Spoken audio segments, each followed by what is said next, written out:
A ship filled with gold and other treasures worth over $13 million was found in the middle of the Namibian desert after almost 500 years. The worker who found it was actually looking for diamonds, but ended up with something way more valuable for history. There were some blocks of copper, some wood, pipes, and elephant tusks. The miners called for an archaeologist, who soon realized it wasn't a disturbed beach like they thought, but a shipwreck. All evidence showed that it was a Portuguese trading vessel, Bom Jesus, that went missing in the 16th century. Experts believe it was a special kind of ship that was bigger, stronger, and better than older ships from Portugal and Spain. These ships were built to take Portuguese explorers on long trips to distant places like India, China, and Japan, and come back with tons of cargo. The Bom Jesus was likely carrying treasures from Lisbon, Portugal, to Western India. But it looks like on its way around the southern tip of Africa, near Namibia, a big storm pushed the ship too close to the shore.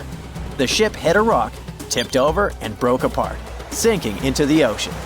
Archaeologists found treasure from the captain's chest under the water, which probably fell out when the ship's wooden hull broke. They also found pieces of the ship scattered along the shore, likely from the violent storm and later by construction in the area. The storm must have been very fierce, but they didn't find many bones, which means most of the crew may have survived or were lost at sea. The ship was split into 3 sections and incredibly well preserved, thanks to the thick layers of sand that covered it and prevented rot. Archaeologists who studied the wreck discovered over 40 tons of cargo. There were cannons, swords, blocks of metal like lead and tin, fabrics, and tools that sailors used to navigate the stars while traveling across the ocean. The most exciting discovery was 1,845 copper ingots, weighing as much as 16 to 17 tons altogether. Those copper ingots, or pieces of pure metal, are still in great condition because the hull of the ship and layers of sand protected them from ocean water. The scientists even managed to read the trademarks on them on site and learned they were made by a super wealthy German trading company. There were also more than 2,000 shiny gold and silver coins from different countries, and 105 enormous elephant tusks weighing about 2 tons. The tusks were likely supposed to become luxury items, like jewelry or carvings at the destination. Archaeologists took some DNA samples from the tusks and found that they came from West African forests and savanna elephants. Researchers were lucky that the ship was found in a restricted diamond mining area. No scavengers were able to get their hands on the treasures. The Bom Jesus remains the oldest and most valuable shipwreck that was ever discovered off the western coast of sub-Saharan Africa. Another shipwreck recently found by accident was buried under a 10-foot-tall sand dune near the Caspian Sea. Some people call it the world's largest lake, and it has water levels that rise and fall over time because of the changes in weather patterns. These changes can move sand and uncover things like this shipwreck and other treasures along the coast. As the dunes slowly disappeared, the ship started to show. Before digging it out, scientists worried that waves from the sea might damage the wreck. To protect it, they built a wall using thousands of sandbags to keep the waves away. When the ship was uncovered, they discovered it was a 3-masted, 92-foot-long merchant ship with a strong double hull. Wood samples showed the ship was built in the 18th to 19th century using trees like Scots pine, spruce, and larch from the Volga River area or the Caucasus. They even found buckwheat and plants from the same region, which were probably traded or used to feed the sailors. It proves that the ship was part of a group of merchant ships that once sailed the Caspian Sea. An amateur fisherman who was 20 feet under the sea off the coast of Turkey noticed some huge metal remains. He had an underwater camera, so he made footage of the discovery and took it to scientists. They immediately started an investigation and learned that it must be a shipwreck from the first decades of the 20th century. It could be one of the Ottoman Empire ships that had an important mission to deliver supplies, but disappeared without a trace. Scientists got permission to study this Black Sea wreck in detail to learn more about its mysteries. They're hoping to find its shipyard documents to find some answers, as the ship itself is in terrible condition and is tricky to work with. Robot submersibles that belong to an oil and gas company noticed hundreds of intact ancient storage jars sitting on the seabed in the eastern Mediterranean. Experts think those jars are 3,300 years old. This makes the find the oldest shipwreck from the deep sea. The jugs were probably used to store oil or other agricultural products like fruit. This proves that the people who made them organized maritime trade and had incredible navigational skills. It looks like the ancient mariners managed to traverse the Mediterranean Sea without a line of sight to any coast. All they could see was the horizon, so they must have used the sun and other stars to find their way. Off the coast of Sicily, under 20 feet of sand and rock, archaeologists found a shipwreck so old that they aren't even sure what materials were used to build it. They think the ship is from the 5th or 6th century BCE, which means it's over 2,500 years old. This ancient ship wasn't alone. Researchers also found 2 iron anchors shaped like an upside-down T from around the 7th century of the Common Era, and 4 stone anchors from prehistoric times nearby. One of the stone anchors was broken and may have had wooden pieces attached to help it hold on to the seafloor. They figured out that the ship itself was built using the on-shell technique. The wooden planks of the ship were connected so tightly that they could support the ship on their own, with extra beams added just to make it stronger. Sadly, the ship's wooden hull is very fragile now because tiny sea creatures that eat wood have damaged it over the years. Scientists are being extra careful as they study it to make sure it doesn't fall apart. This discovery is such a big deal because it was built during a time when Sicily was super important for trade. Back then, the Greeks and Punics were trying to take control of the seas long before Rome became the ruler of the Mediterranean. By studying this ship, scientists hope to learn more about how people traveled and traded in those ancient times. One more shipwreck, this time off the coast of Kenya. Could be from Vasco da Gama's final voyage. This Portuguese explorer was the first European to reach India by sea around the Cape of Good Hope. Local fishermen discovered the shipwreck in question in 2013. When an underwater archaeologist came to check it out, he found some treasures at the spot: elephant tusks and valuable copper ingots. If this find really has to do with Vasco da Gama, then it must be from the 16th century. It was the year of his 3rd and final voyage to India. Da Gama led a huge fleet of 20 ships, one of which was the São Jorge. Most of the ship is hidden under layers of coral, and a whole team of scientists are carefully digging trenches to find parts of the ship's wooden frame and hull. It's 2018. You get up early in the morning to go ashore and catch some fish. You come to the spot you were yesterday, throw the hook into the sea, and wait. The float is twitching. You've caught some fish, but hey, hello? Why aren't you doing anything? Right now, you don't care about the fish. You're looking at something in the distance. You open your mouth in surprise since you see a huge ship stuck on a shoal. It wasn't here yesterday, so it got here at night. Okay, it'll probably sail away sooner or later. You fish for a few more hours. During this time, you observe the ship and notice no movement there. Is it empty?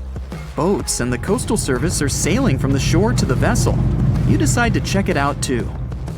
You get in your old boat and go there. The mist descends to the water, making the ship look creepy. The colossal vessel is rusty and empty. But where is the whole crew? And how did it get there? The Coast Guard comes on board. They search the hold, the cabins, and the upper deck. There's someone's stuff, some remnants of food supplies, notebooks, and clothes. Everything suggests the crew has disappeared for some reason. Fishers who noticed the vessel first didn't see anyone coming down from the board. No radio signals were sent to the port, and no one reported about the ship. It appeared here from nowhere. The only chance to get any information is to look at the number and name of the vessel. This is Sam Ratulangi, PB 1600. The Coast Guard checks the information, studies the data of all the country ships, and no way! One company built the boat in 2001 in Indonesia. People used it to transport heavy loads across the seas around Asia. The ship had been properly operating for 8 years. People were delivering industrial goods to different points in the region, but something went wrong. In 2009, Sam Ratulangi was sailing near the coast of Taiwan, and that's it. There were no further records about it. There were no reports in any port.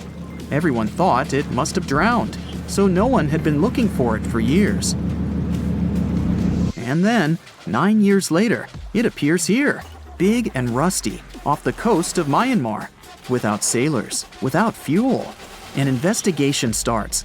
City services are trying to find out the names of all the sailors working on the ship and find clues that would lead to solving this mystery. They also hope the ship owner will appear soon. They find 2 tow ropes on board. This means that some other ship towed Sam Ratulangi to this place. Then they identify and find 13 crew members. These people say they wanted to reach the factory in Bangladesh to repair Sam Ratulangi. Another vessel helped tow the ship, but then 2 cables tore off, and a storm began.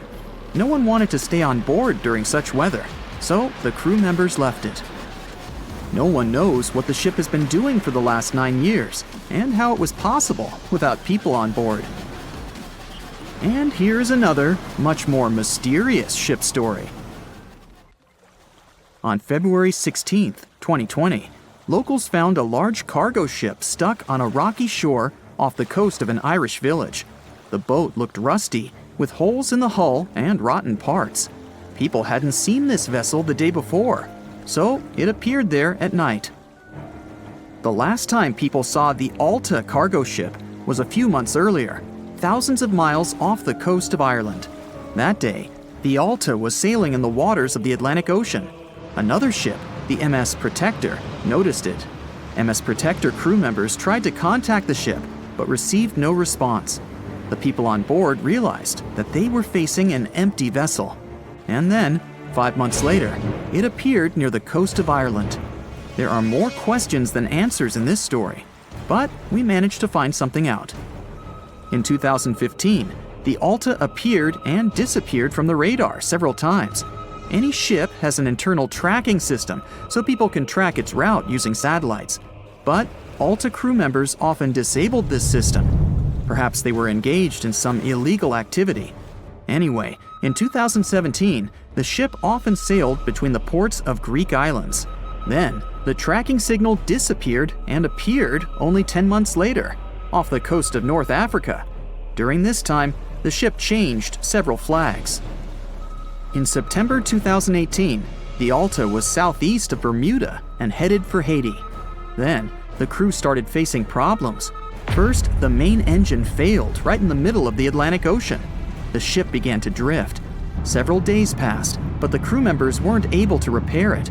They began to run out of food and water supplies. The situation got even worse when they found out that a hurricane was approaching the place. Fortunately, they managed to contact the U.S. Coast Guard. A helicopter flew to the Alta on October 2nd to bring them some supplies. There was enough food for several days. Then, a rescue boat sailed to the ship. It evacuated all the sailors and delivered them to Puerto Rico before the hurricane. The Alta had to drift alone in the ocean. After a while, another ship approached the Alta to tow it to the shores of Guyana. But at this moment, everything went wrong. Someone stole the boat, disabled the tracking system, and sailed away in an unknown direction. After almost a year, the MS Protector found the empty Alta in the waters of the Atlantic Ocean. And then, 9 months later, the ship without a crew sailed to the shores of Ireland. How did it manage to travel across the Atlantic and get to the coast of Ireland? It's still a mystery. Maybe it was just luck. No one else saw the ship all this time. It was just covering huge distances, surviving storms. Who's the captain? What happened to the thieves? Who owns the ship now? One day, someone called the village administration and introduced themselves as the vessel owner. But that unknown person didn't provide any evidence. They found several barrels of oil on the ship, which they took away by helicopter. The Alta was rusting. Corrosion of metal could damage the environment. The vessel had no commercial value, yet it would have taken millions to get rid of it. There were 3 options for what to do: leave the ship where it was, tow it into the sea and let it sink, or disassemble it for scrap. But nature had its own plans.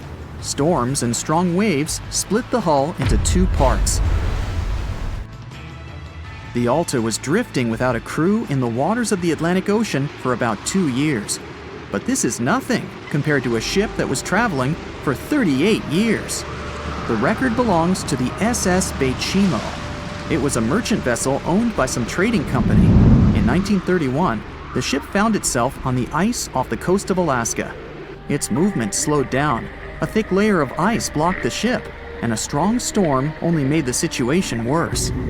The blizzard was so intense that the crew members couldn't see anything but a white veil in front of their eyes. Sailing any further was impossible. The team had to wait for the storm to end.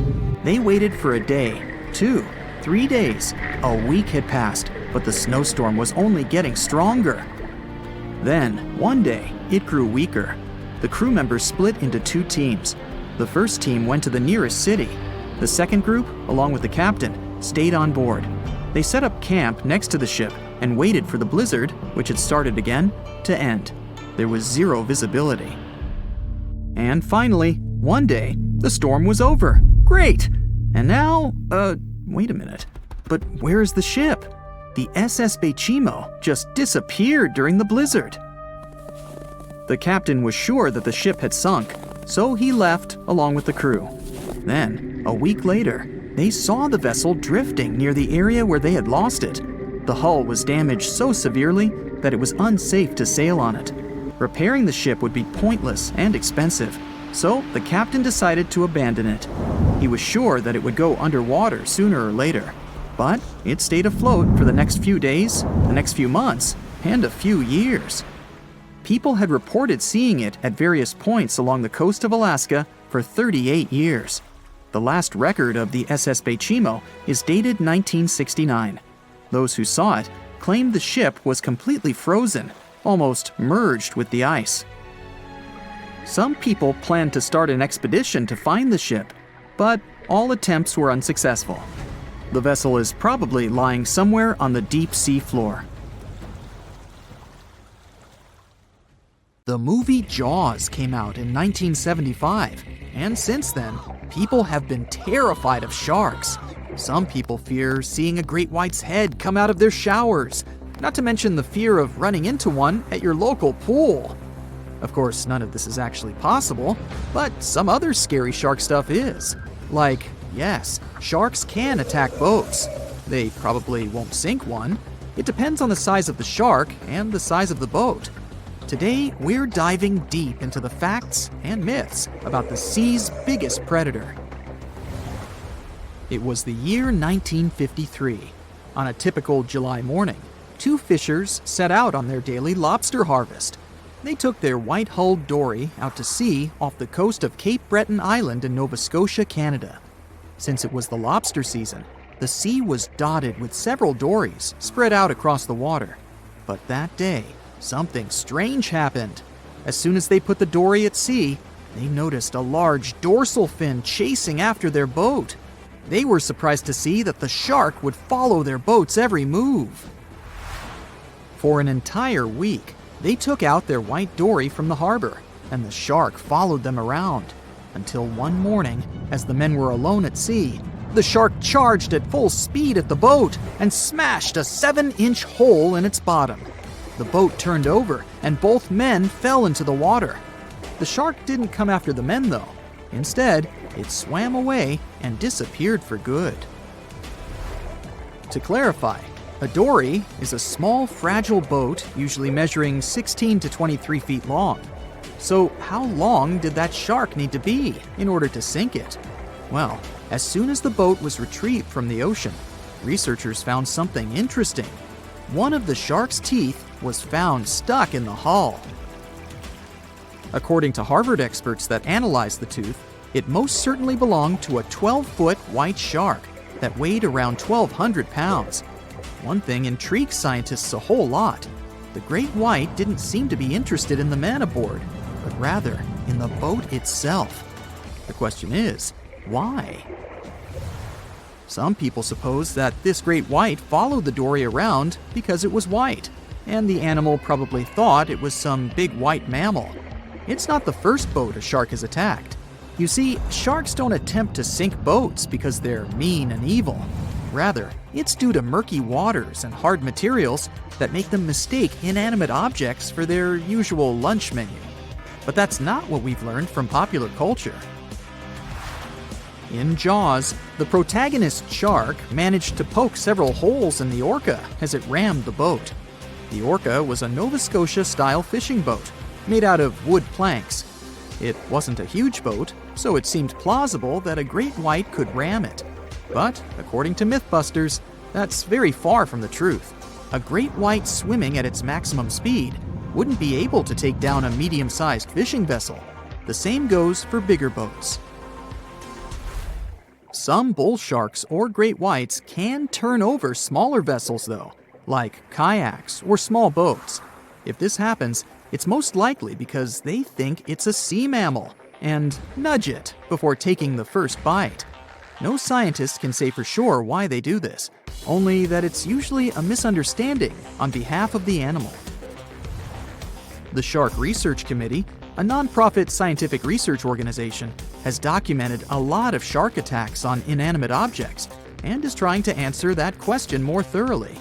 So far, they've observed several attacks on objects such as crab trap buoys and inflatable float bags. The website has also registered 2 famous attacks on boats. The first one happened in 1959, and a shark left a tooth on the hull of a boat. Researchers later identified it as belonging to a 12-foot great white. The report of the other attack, which happened in 1989, claims that a boat was circled by a great white before the animal swam at the vessel at full speed and hit the boat several times. Of course, those who suffer the most from shark attacks and encounters aren't boats, it's surfers. As far as we know, surfers look like giant wobbly seals from the shark's perspective. According to the Shark Research Committee, there have been 41 confirmed shark attacks on surfers on the west coast of North America over the course of the last century. So, should we be so afraid of sharks after all? Let's learn more about these magnificent sea creatures. Off the top of your head, how many shark species can you name? 4, 8, 10? Well, there are over 500 species of sharks swimming in the ocean.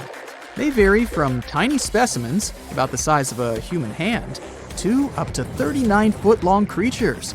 The largest species of shark are actually not great whites, but whale sharks. And even those are small compared to the great megalodon. This ancient creature that lived around 20 million years ago reached an unimaginable length of 60 feet. By comparison, that's the same as 2 to 3 buses placed one after another. I wouldn't swim in megalodon-infested waters even if you dared me, that's for sure. We know that sharks are very good hunters, but why is that so? Their bodies seem to have been strategically built for speed. Instead of having a bone skeleton, like us humans, sharks have a cartilage skeleton, which makes them much lighter and also super fast swimmers. Each species of shark hunts depending on its nutritional needs. So, shark species that grow to an average of 3 feet have a diet based on fish. The ones that grow bigger start feeding off of bigger sea animals, such as sea lions and seals. Throughout their lives, some species of shark can shed over 30,000 teeth. Unlike humans, who are born with a set number of teeth in their jaws, sharks have an apparently limitless supply. In their defense, they do lose teeth pretty easily, as they can easily get stuck in their prey, for example. They also have multiple rows of teeth.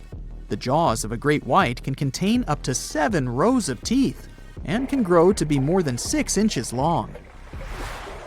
And since we're speaking of great whites, the most feared shark species roaming the oceans, this is Ray.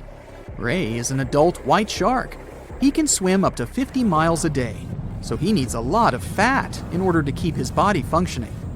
Funny thing about Ray, when he opens his jaws to hunt, his eyes roll back together with his head, so his sight is hindered when he's taking a bite. Now, he does like it when the water is murky and underwater visibility is low. That's because it makes it harder for his prey to spot him coming. These conditions can make it easier for him to grab that yummy seal. But this can also make it easy for him to mistake a random boat for lunch and end up scaring some humans. Some Hollywood movies love to portray sharks as having superpowers. Although they're not innately cruel, one species of shark does have something that can be considered bizarre. Hammerhead sharks, one of the most dangerous species of sharks, have a sort of sixth sense. Inside their heads, they have electroreceptor organs called ampullae of Lorenzini. These organs allow sharks to detect the electromagnetic fields of all living things in the ocean. This ups their hunting abilities to another level. They can even find prey hidden in the sand because they sense its electromagnetic field. You should know one thing. If a shark lives in a balanced ecosystem, it won't feel the need to attack unknown things. These animals are curious, though, so maybe we should cut them some slack when they bite a piece off a random boat. They say nothing is ever lost, and it's true. Let's discover ships frozen in time. The first one is truly fascinating. Here, the Antikythera shipwreck. It's a Greek trading ship from the 1st century BCE. It's located on the east side of the Greek island of Antikythera and at the merging point of the Aegean and Mediterranean seas. Around 2,000 years later, in 1900, a group of Greek sponge divers discovered the wreck. They were going to Tunisia, yet they were forced to find shelter from a storm on a nearby island. Since they couldn't go anywhere due to the storm, they decided to look for sponges until the weather got calmer. One of the divers discovered the shipwreck at depths of around 130 feet. Imagine someone going for a sponge hunt, but getting out to the surface with archaeological treasures. The captain of the sponge boat talked to the Greek officials about what they had found. The officials sent 2 ships to the wreckage. The salvage operation was successful, and discoveries are now in Greece's National Archaeological Museum in Athens. The findings included 3 life-sized marble horses, jewelry, coins, and hundreds of works of art, including a 7-foot-tall Colossus statue of Hercules. Among these treasures, Antikythera ephebe, a bronze statue of a young man, caught more attention. Because the ephebe doesn't comply with any familiar iconographic model, and there are no known copies of his type, he held a spherical object in his hand. Scholars have different theories of who that person could be, but they are not in a consensus yet. More than 70 years later, Jacques-Yves Cousteau and his team went to the area and recovered hundreds more artifacts and the remains of 4 people. Interestingly, they discovered a complex set of interlocking gears, capable of predicting the movement of the sun, moon, and several planets. The mechanism can also show the times of solar and lunar eclipses years into the future. Think of this Antikythera mechanism as an early computer calendar, to plan significant events like agricultural activities, religious rituals, and Olympic Games. These artifacts found in the Antikythera wreckage are some of the most important findings in modern archaeology. Just the Antikythera mechanism itself has changed our perception of the limits of ancient technology. The mechanism has a sophisticated design and was made over 1,000 years ago. After all these amazing discoveries, experts believe that the wreckage site has remained largely unexplored and is mostly because of its location and the landscape of the seafloor on which the ship rests. The wreck is too deep for scuba divers but too shallow to use something like a submersible. A survey made on the seafloor in 2012 showed evidence of a second wreck about 800 feet to the south. It's clear that this area has a lot to offer humanity. What would happen if those sponge hunters didn't go to the area? Scientists found a shipwreck in Antarctica at the bottom of the Weddell Sea 107 years after it sank. The name of the ship was Endurance, and it was the lost vessel of Antarctic explorer Sir Ernest Shackleton. Scientists who laid eyes on it decades later say it is among the greatest undiscovered shipwrecks ever. That is why they filmed the whole discovery. The video shows the remains of the Endurance and proves it is still in remarkable condition. It has been sitting in 10,000 feet of water for over a century, yet it looks like it sank very recently. So the story goes like this. The ship was crushed by ice and sank in 1915. Shackleton and his crewmates had to escape by themselves in small lifeboats. From then on, it was all about survival. Shackleton imagined to get his crew to safety, then the ship sank. Yes, this is a pretty impressive story, but why did scientists prize this ship? Firstly, Shackleton's Imperial Trans-Antarctic Expedition sailed to make the first land crossing of Antarctica. Yes, the crew was trapped in ice, but the intention was important. Secondly, it's about the challenge itself of finding the shipwreck. The Weddell Sea is almost always covered in thick sea ice. You know, the same ice that made the Endurance sink. Getting near the presumed sinking location is super hard, let alone being able to conduct research. Experts of the modern expedition team foresaw the time when the lowest extent of Antarctic sea ice would come using satellite images. They realized that the weather was in their favor to start an expedition. Dr. John Shears said that they have successfully completed the world's most difficult shipwreck search, fighting against constantly shifting sea ice, blizzards, and temperatures decreasing to -0.4 degrees Fahrenheit. Yeesh, I can't imagine the worst conditions in Antarctica if these conditions are in their favor. Lastly, look at this. It's timbers. They're very much intact. Plus, you can read the ship's name. It's still visible. Marine archaeologist Menson Bound says that this is the finest wooden shipwreck he has ever discovered. He has 50 years of career experience, so I believe the guy. So how come the wood is not rotten? Dr. Michelle Taylor, a deep-sea polar biologist, said that there has been little wood deterioration because the wood-munching animals are not in this forest-free region of Antarctica. Workers of a coal mine in East Serbia discovered 3 shipwrecks that had been there for at least 1,300 years. The largest shipwreck is an ancient Roman fleet. It's around 50 feet long with a flat bottom. It's estimated that the ship could carry a crew of 30 to 35 people. Looking at its hull, you can see the marks of repairs. Wow, this one had a lengthy career. You know, it gives us insight into more than 1,000 years ago. The 2 smaller vessels, on the other hand, match descriptions of boats used by Slavic groups to attack the Roman frontier. These 2 have been discovered under mud and clay in an ancient riverbed.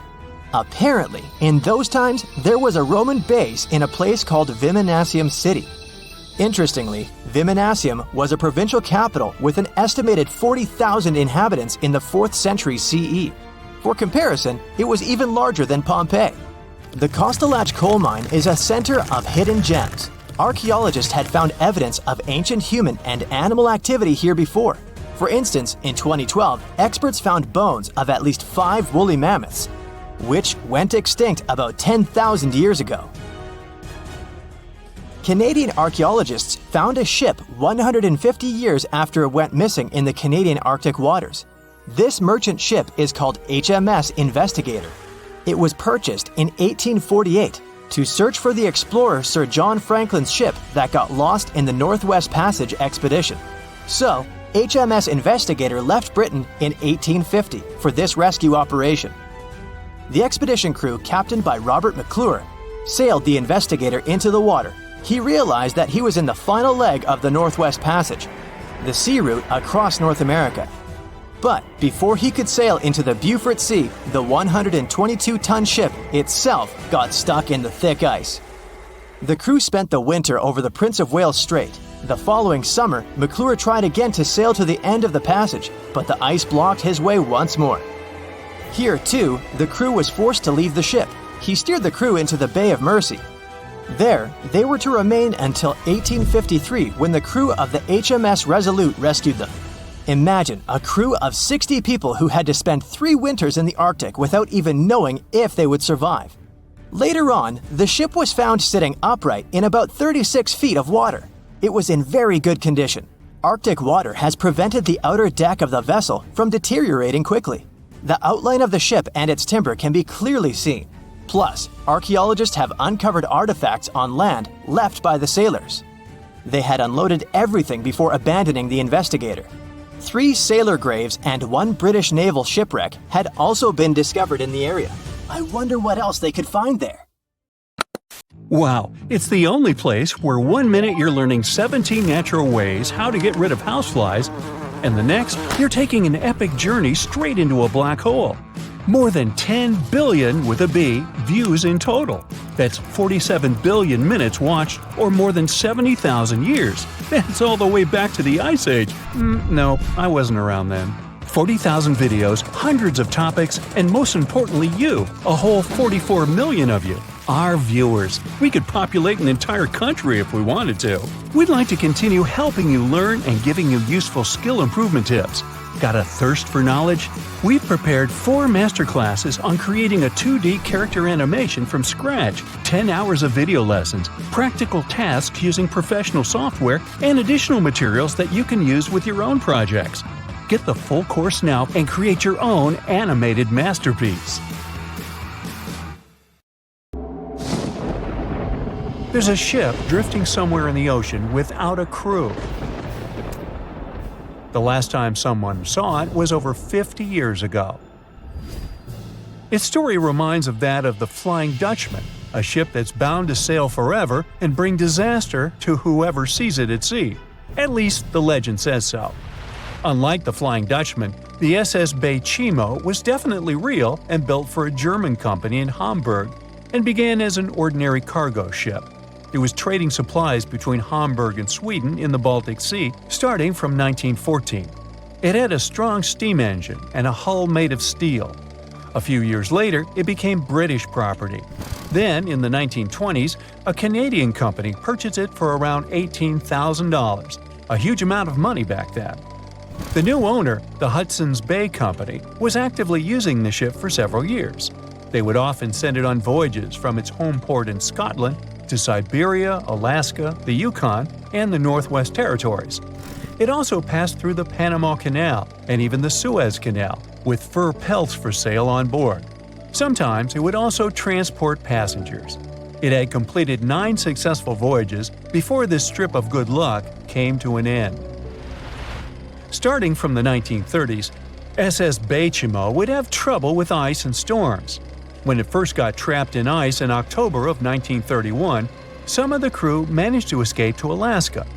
15 of 22 sailors decided to stay with their vessel and try to save it. They had furs and other valuable cargo worth around $58,000 aboard. The company sent them supplies to survive the winter. They set camp near the ship out of the hatches, tarpaulins, and other materials, and offloaded the cargo. At the end of November, a blizzard rushed through the area, and it seemed like it had taken the ship with it. The ice platform had survived, but the ship broke free. Some of the crew members were sure it had sunk. But soon after, they heard from one of the locals who had spotted their ship around 45 miles away from their camp. The crew moved on with their lives, and the ship started its journey as a runaway vessel. People would spot SS Baychimo once a year or so, all the way until 1965. It was mostly spotted off the coast of Alaska. A man going to Nome with his sled dog, along with prospectors, explorers, and treasure hunters, all claimed to have seen SS Baychimo. Someone tried to board it and take it to port, but ended up stranded on it for days because of horrible weather. Others got luckier and managed to take a whaleboat, some furniture, and other valuables from the vessel. Those who got close to the ship saw that it was damaged and missing the propeller. Still, it stayed afloat without a crew for at least 38 years and became the longest sailing ghost ship in history.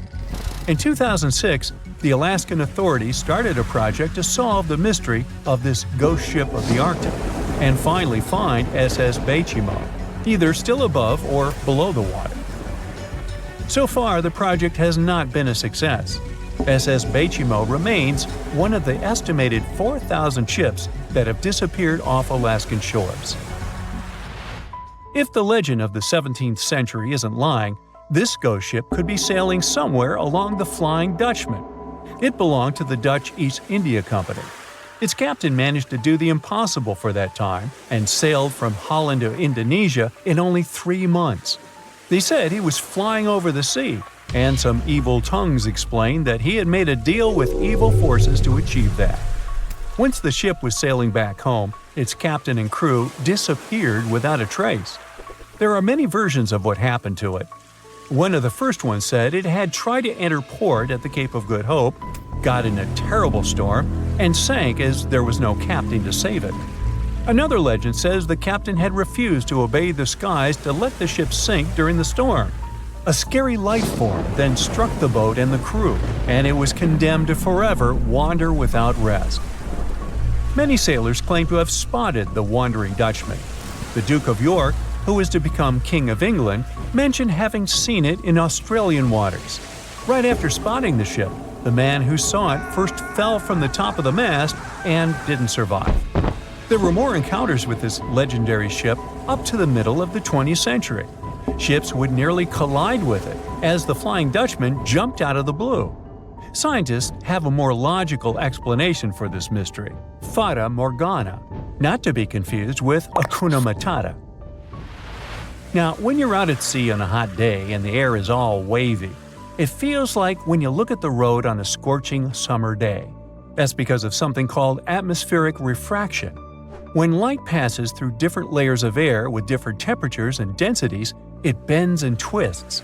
Sometimes, under certain conditions, this bending of light can create really bizarre optical illusions over the ocean, like sightings of the Flying Dutchman. The Fata Morgana phenomenon can make distant objects appear distorted, stretched, or even lifted above the horizon. So you can see a ship far away, but because of the way the light is bending, it will look like it's floating above the water or even disappearing and reappearing. A Fata Morgana is most commonly seen in polar regions, especially over large sheets of ice that have a uniform low temperature. But you can see it anywhere, even in deserts and over lakes on hot days. The first stories about ghost ships go all the way back to ancient Greek and Roman mythology. One of the most famous ghost ships in history is the Mary Celeste. This brigantine was traveling from New York City to Genoa and was fully stocked with provisions, but missing a crew when it was discovered in the Atlantic Ocean in 1872. The crew's personal belongings were also there, completely undisturbed. The final entry in their log was made 10 days earlier. We still don't know what happened to its crew, and the ship has inspired many spooky stories and legends. The Lady Lovibond was another legendary schooner that is believed to have been wrecked off the coast of Kent in the middle of the 18th century. The story tells that the ship's captain, Simon Reed, had just got married and took his bride on board for a celebratory cruise, despite the superstition that it could bring bad luck. They were on their way to Portugal when the first mate, who is also in love with the captain's new wife, went mad because of jealousy, attacked another crew member, and then took over the wheel and steered the ship straight into the dreaded Goodwin Sands. No one aboard survived, and the schooner is said to reappear as a ghost vessel every 50 years. In present times, many vessels become abandoned and turned into ghost ships intentionally. There are thousands of them floating in U.S. rivers, lakes, channels, and coastal waters. Some people lose their boats in storms and other extreme weather. Others have to abandon their boats because maintaining them can cost 10% of the boat's price. Plus, docking a vessel can add up to several $1,000s every year. Most boats have been made of fiberglass, so an owner can't just recycle them as scrap metal. So, once they want to get rid of it, they often tie it to a dock and sneak away, or leave it floating far away from the shore, or just try to sink it.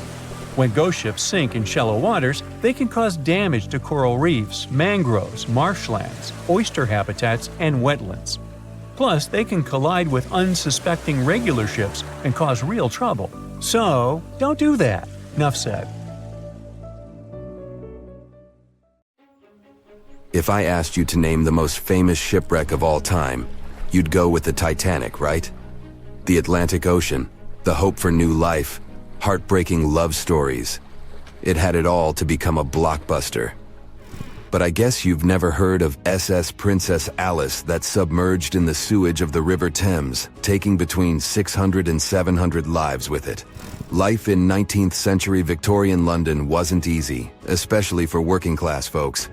Affordable public transport and bank holidays made it a bit easier. The people could escape to the coast on a train or pleasure boat, even if it was just for a day.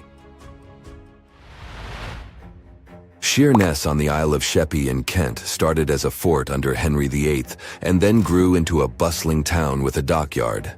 When they added a railway station in 1863, it became a prime destination for day trippers and holidaymakers. Seaside promenades, charming piers, and a whole bunch of fun stuff to do by the sea. It had it all. A bit inland along the River Thames, you had the Rocherville Gardens. These gardens had archery lawns, bowls, mazes, lakes, cliff walks, and even a floral bazaar. Plus, there was an aviary, a bear pit, and a skeleton of a lost whale that had taken a wrong turn in the Thames. Londoners of the late 19th century could hop on a train or cruise along the Thames by boat, and both options were pretty popular. But on the 3rd of September, 1878, way more people than usual opted for the boat. They chose it over the railroad after a passenger train had collided with goods wagons in Kent, taking the lives of 5 people. The river felt like a safer way to go.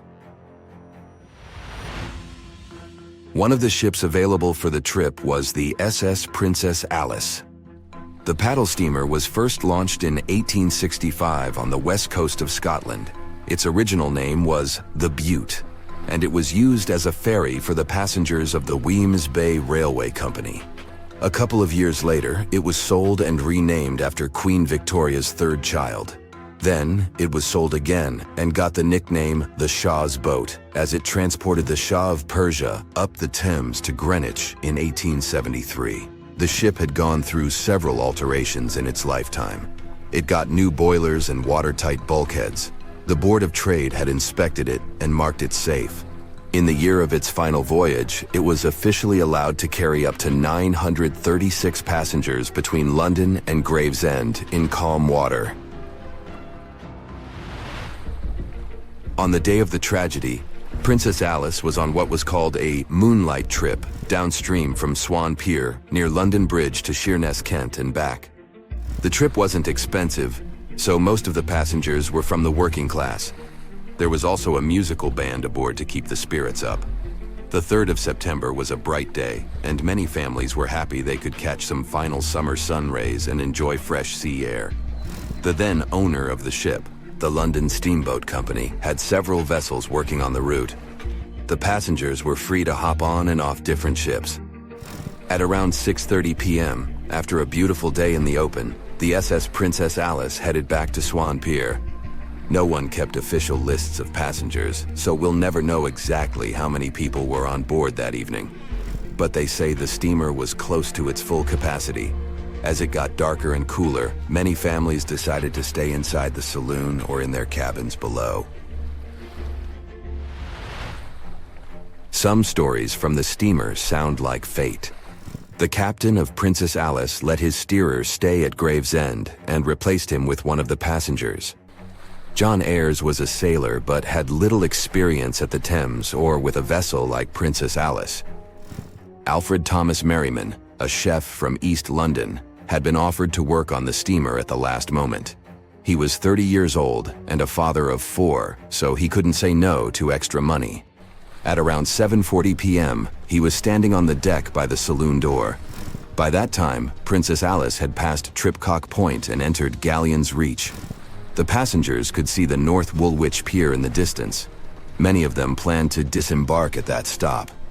And that's when Merriman noticed a huge ship carrying coal. It was Bywell Castle. This vessel normally carried coal to Africa, but it had just been repainted at a dry dock. Bywell Castle was going to Newcastle to pick up some coal and transport it to Alexandria, Egypt.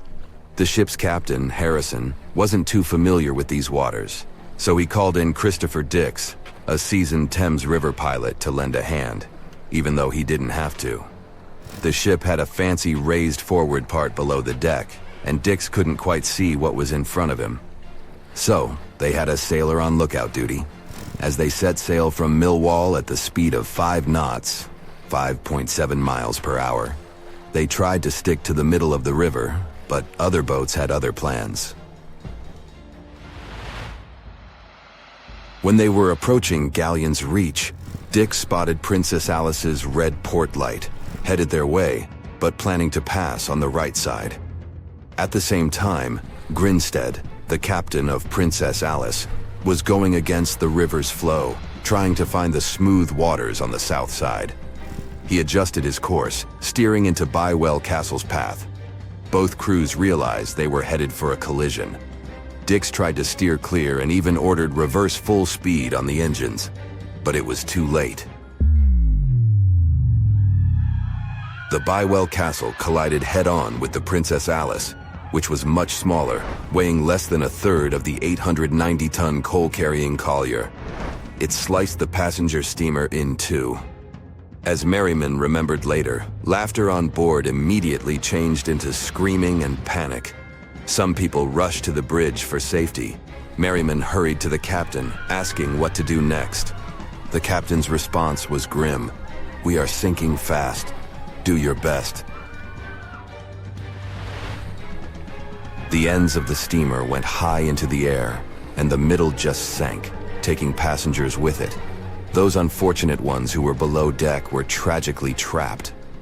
The impact caused tons of untreated sewage to gush from outlets near the collision site. The water became a frothy mess of unprocessed waste with a horrible odor. It was potent enough to make even the most resilient sailors retch. Amid the chaos, passengers struggled for life in the contaminated water. They inhaled lungfuls of hazardous waste without knowing. The crew aboard the Bywell Castle sprang into action. They dropped ropes from their deck, urging Princess Alice's passengers to climb aboard. Anything that could float, from planks to barrels, was tossed into the water to serve as flotation devices for those in need. Other members of their team launched a lifeboat, saving 14 people. Nearby boats, moored along the riverbanks, joined the mission, plucking survivors from the water. Many of Princess Alice's passengers didn't know how to swim, and it was even trickier for ladies wearing long, heavy dresses. Merriman was among the lucky ones who could swim.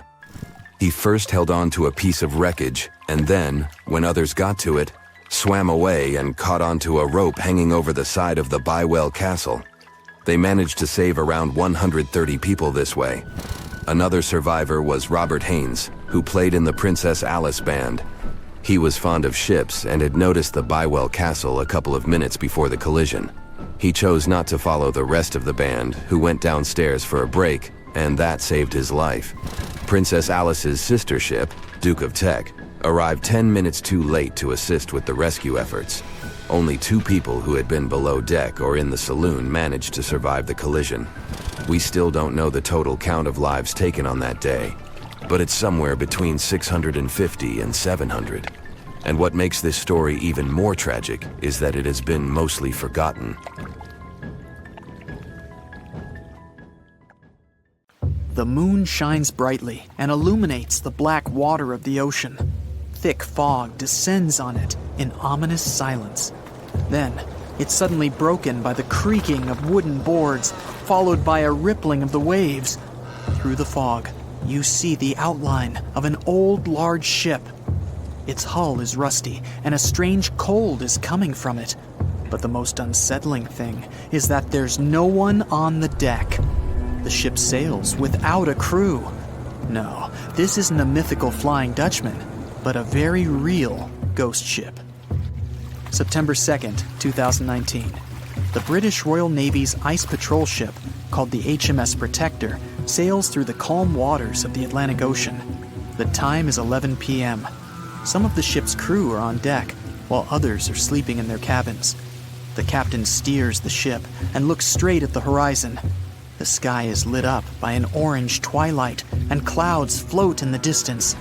Suddenly, against this beautiful landscape, one of the sailors notices the black silhouette of an unknown ship. The captain slows down and steers the ship a little closer to the mysterious vessel. This is an old cargo ship, 250 feet long. Attempts to contact the crew members lead to nothing. It seems the unknown boat is floating in the ocean by itself. There's no one on board, at least, no one alive. The The deck of the ship creaks from rocking on the waves. The sun sinks below the horizon, and it gets dark. The ship looks terrifying. British sailors don't dare to climb on that strange deck. They take a photo, post it on the internet, and sail away. Many people on the internet will assume the sailors met a real ghost ship. 5 months later, we're in the village of Ballycotton in County Cork, Ireland. A local leaves the house early in the morning to go for a daily run. Music in his headphones, fresh cool air, and a scenic route are ideal conditions for a good workout. The jogger runs along the road on the coast of the Celtic Sea. There was a strong storm last night, and now the sea looks calm. The man runs along the top of a low cliff and notices a huge vessel. An old rusty cargo ship 250 feet long lies on the beach, right among the rocks. No people on board. It seems the ship has been here for ages, but the local is sure this vessel wasn't here yesterday. A little later, it turns out this is the same ship that the sailors from the HMS Protector saw 5 months ago, thousands of miles from this place. The cargo ship, called the Alta, was built in 1976. Nobody knows who used it all this time and for what purposes. It's only known that in 2017, the ship was purchased by a new owner and marked with the flag of Tanzania. It's important to say that almost all cargo ships are equipped with AIS, Automatic Identification System, which is needed to track ship movements in the ocean. Since 2015, something strange started happening with the Alta's AIS. The ship disappeared from the satellites, then reappeared again. Over the past few years, this ship had changed several names and flags. It's not surprising that its AIS shut off and turned on numerous times. It's said that some of those who disable AIS on their ships do so to hide outlaw activities. The ship's captain, whoever it was, clearly didn't want to show the Alta's movements. As AIS showed in 2017, the ship had sailed near Greek port cities. The Alta made 12 stops in 3 such cities in different parts of Greece. Then, the AIS signal disappeared, and 10 months later, the Alta reappeared near the northern coast of Africa, 1,200 miles from Greece. In September of 2018, the ship was sailing about 1,400 miles southeast of Bermuda, and at that time, the crew members started having problems. There were 10 people on board the Alta. On September 19th, the ship's engine failed right in the middle of the Atlantic Ocean. The nearest shore was very far away. The ship began to drift. As days passed, the crew couldn't fix the vessel. Food supplies were running low. The crew started to panic and tried to contact someone. The situation got worse as a strong hurricane was approaching the place where the ship broke down. Crew members contacted the U.S. Coast Guard. On October 2nd, a helicopter headed towards the ship. Food and water were unloaded on the Alta. This was enough for the crew to bide their time for several days. About a week later, a rescue boat sailed about 1,500 miles to reach the Alta and help the stranded sailors. Shortly before the start of the hurricane, American rescuers succeeded. The entire crew of the wrecked ship was taken to Puerto Rico. The Alta remained drifting in the ocean. After a while, another ship arrived to tow it to the coast of Guyana. Then, something went wrong, again. The ship was hijacked. Who did it and why remains a mystery to this day. But then, for some unknown reason, the thieves decided to abandon the ship and left it to drift in the ocean. For almost a year, the ship's location couldn't be tracked. Then, in September 2019, the vessel was found by the British Royal Navy. How the Alta was able to cover the distance across the Atlantic and wash up on the coast of Ireland is unknown. An investigation has been launched in Ireland. It's necessary to identify the owner of the vessel and find a responsible person to take on the task of towing it. But no one has since been found. Once, an unknown person called the Irish authorities and introduced themselves as the owner of the ship, but didn't provide any evidence. Several barrels of oil were found on board the Alta. To dismantle the ship, the Irish authorities will need to spend about 10 million euros. Local residents are annoyed by the wreck too. Corroding metal is bad for the environment, and kids have already snuck on board and posted a video on the internet from inside the abandoned ship. The further fate of the Alta remains unresolved. It's still lying there. That ship sailed in the ocean for just 2 years. Now imagine if some other managed to drift for 38. In all that time, no one could catch this ship, and people still seek it. That vessel is called the SS Baychimo. It was a merchant ship owned by a Canadian trading company. In 1931, the ship got stuck in ice off the coast of Alaska. A strong snowstorm began. The team waited a week for it to end, but the storm only intensified. One day, the weather improved a bit, and part of the team was evacuated to the nearest city. Another part of the crew, with the captain, set up camp near the ship. The storm started again and didn't stop for a long time. The blizzard was so heavy that the ship's captain couldn't see beyond his arm's reach. Finally, when the storm was over, the captain saw that the ship simply vanished. He decided the Baychimo sank during the storm. A week later, the ship was found, drifting near the place where it was lost. The hull of the ship was damaged so badly that it was unsafe to sail on it. The captain decided to abandon the ship. However, it didn't sink. For the next 38 years, it was drifting at various points along the Alaskan coast. Several times, people climbed on the ship, including native Alaskan residents and a group of researchers. Attempts to save the vessel from the sea ended in failure. The salvage operations were hampered by drifting ice and bad weather. The last time it was seen was in 1969. The ship was frozen and blocked by the ice. In 2006, the government created a special project to find the Baychimo. However, in all these years, the ship still hasn't been found. Its fate is unknown. It's likely that the ship has finally found peace and is now lying on the seabed of the Chukchi Sea. It has recently become a popular location for many tourists looking for the perfect place to get away from it all. If you're lucky enough to catch a sunny day here, it's like no other, I can assure you. Chances are, you'll end up having loads of foggy days, but let's be honest, they have a special allure of their own. This enchanting smile-shaped island is called Sable Island. It's located 190 miles from mainland Nova Scotia. It wasn't accessible to the general public until 2013. That's when it was added to the list of National Parks of Canada. You can get here either by plane or by water. But what's so enchanting about this place anyway? There must be something since the yearly tourist count is growing every year. Firstly, there's a spectacular number of wild horses here. There are between 200 and 500 horses roaming free all over the island. There's also a large population of gray seals. The place is also the only breeding location of a rare bird species called the Ipswich sparrow. If you're already considering a trip here, there are some things you need to know first. Remember that fog I mentioned earlier? Well, it turns out that Sable Island is the foggiest place in the Canadian Maritimes. I'm talking about approximately 127 foggy days each year. During such days, Sable Island literally disappears underneath a thick layer of fog. You won't be able to explore the place on your own either. The local regulations state that visitors need to travel within a group, and they also need to keep a 197-foot distance from the wildlife they can encounter here.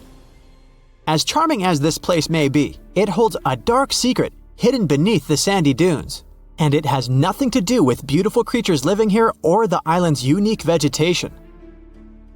Apart from being known from its horses and seals, Sable Island is infamous for an overwhelming number of shipwrecks. Over the years, about 350 ships have ended their lives here, on these sandbars. When survivors described their experiences, they usually mentioned harsh weather conditions near this mysterious island. The island also made its way into literature when it was described in a book called The Perfect Storm, which was written by Sebastian Junger and published in 1997. The book was so successful that it was later adapted for the big screen in 2000, with George Clooney playing the leading role. The first recorded shipwreck near Sable Island dates back to 1583.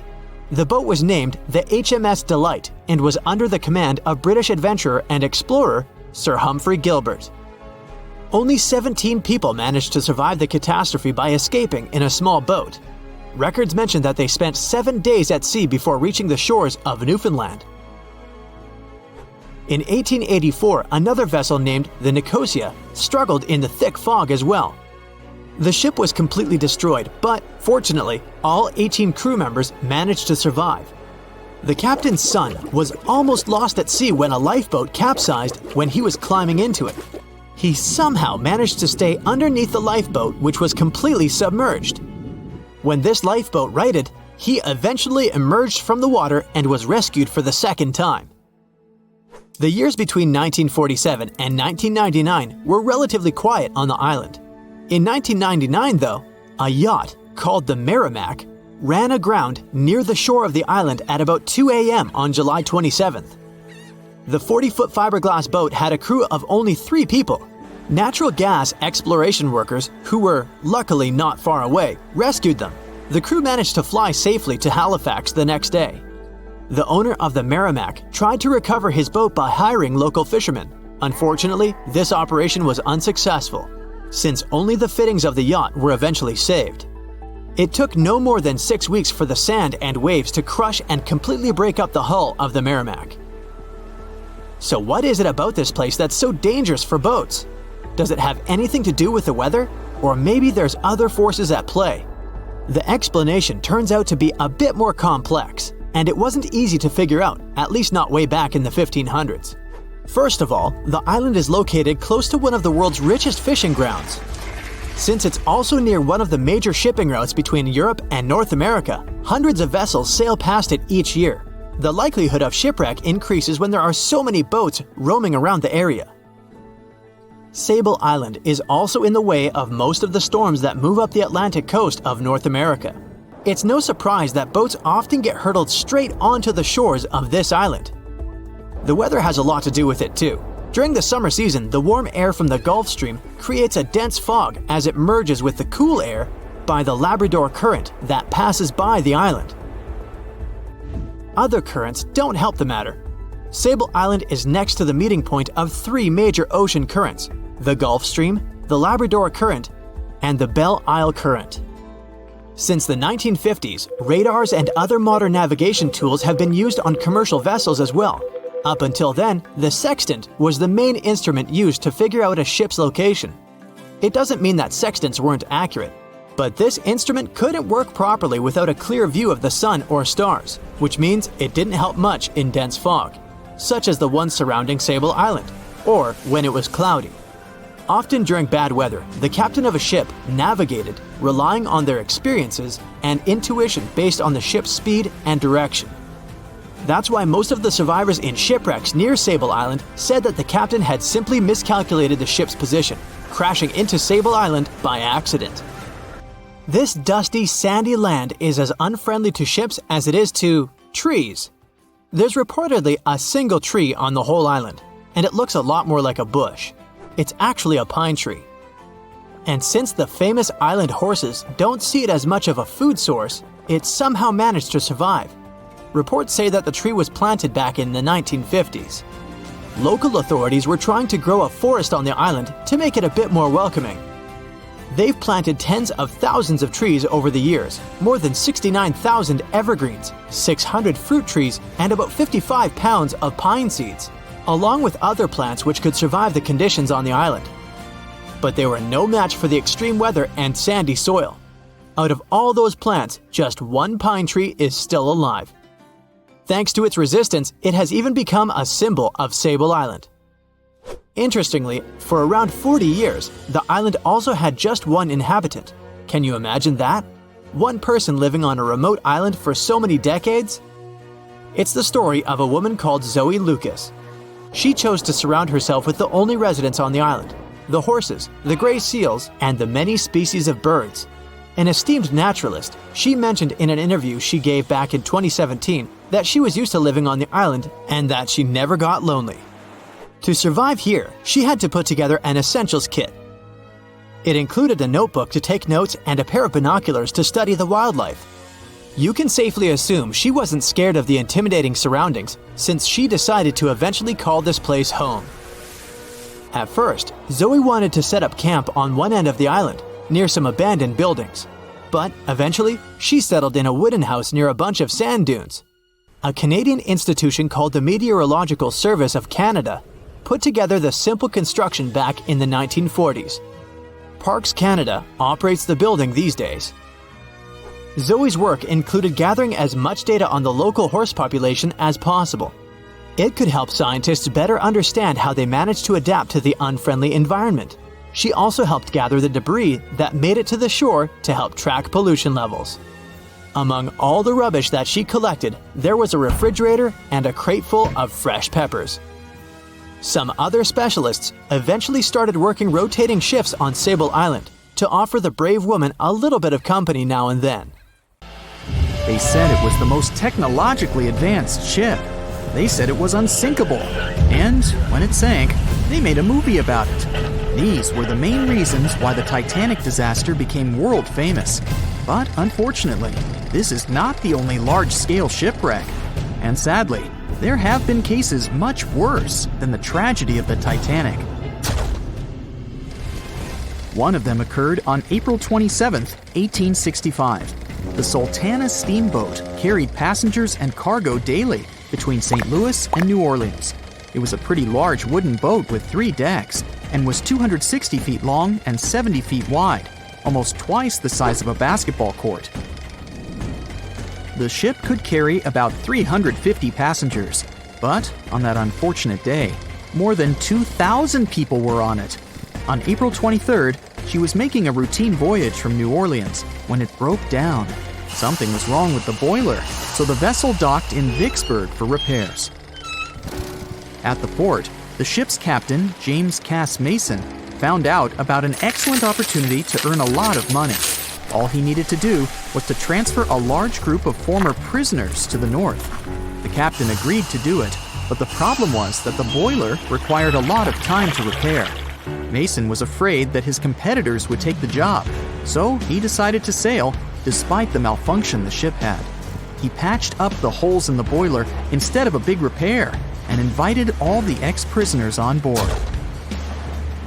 So, there was a broken boiler, an excess number of passengers, a lack of lifeboats, and not the best river conditions. Also, the captain refused to send the ex-prisoners to the hold, so they were all with ordinary passengers. There were strong chances for a shipwreck, but the greedy desire to earn more money was stronger. The Sultana went on a voyage and sailed up the river for 2 days.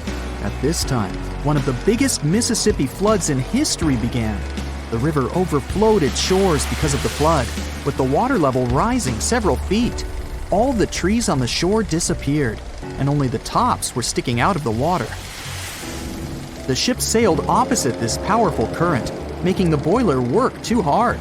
On the evening of April 26th, the Sultana arrived in Memphis, Tennessee, and they loaded even more, 120 tons of sugar and 200 passengers. She got incredibly heavy. Around midnight, the ship continued its dangerous journey. The captain sailed to barges to load a shipment of coal. At 1 a.m., the vessel left the barge. At 2 a.m., the broken boiler, unable to withstand the load, suddenly exploded. The Sultana was just 7 miles north of Memphis. Few people survived that day. The problem was that passengers trying to escape from the fire jumped into a cold river with a strong current. The Sultana disaster is considered the most tragic shipwreck in the history of the United States. The exact number of those who didn't survive is still unknown. According to various sources, this number was from 961 to 1,800 people. Don't be surprised that almost no one knows this story. There were many more survivors in the Titanic tragedy, and everybody heard about it. But the Sultana sank during one high-profile event. 12 days before the shipwreck, the country lost Abraham Lincoln. People hadn't yet recovered from this news, so no one paid much attention to the tragedy of the Sultana. Many catastrophes happened quite recently by historical standards.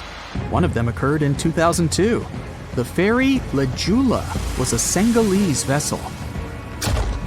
The ferry sailed twice a week, mainly along the coast of Dakar, carrying passengers who traded mango and palm oil. It made daily voyages and never faced severe problems thanks to modern rescue equipment and good repair service. But one day, the ship's crew discovered a malfunction and sent the boat to port. For almost a year, Le Joola was in a non-working condition, awaiting repairs. But it didn't get high-quality service. After poor maintenance, the ferry set off on its last voyage. On September 26, 2002, Le Joola sailed between southern Senegal and Dakar, and at 11 p.m. headed toward Gambia, where a strong storm began. The wind raised high waves, but this wasn't critical for the large passenger ship unless the number of people on board didn't exceed the established norm. Le Joola was supposed to carry about 500 passengers, but had many more people that day. Too many passengers, poor repairs, and a strong storm caused severe problems for the ship.